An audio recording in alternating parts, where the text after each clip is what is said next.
پنځه شیان شبابک قبل هرمک تا چې الله کوم ځواني درکړي دا غنیمت وګڼه مخکې د دې نه چې تا باندې بوډاتوب راسي اے ځوانا دا ځواني دې د الله په نافرمانی کې مصرف کوه دا ځواني دې د الله جل شانه په نافرمانی کې مصرف کوه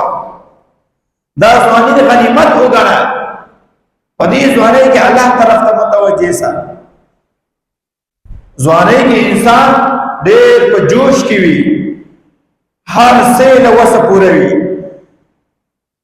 پیغمبر علیہ السلام فرمائی شبابک قبل حرمک دا غزوانی دی دا بڑاتوب نمخ کی غنیمت وگنا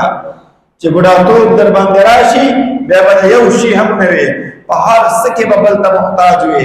لکڑا راکا لاس نمی انیسا جماعت نمی بوزا پہار سکے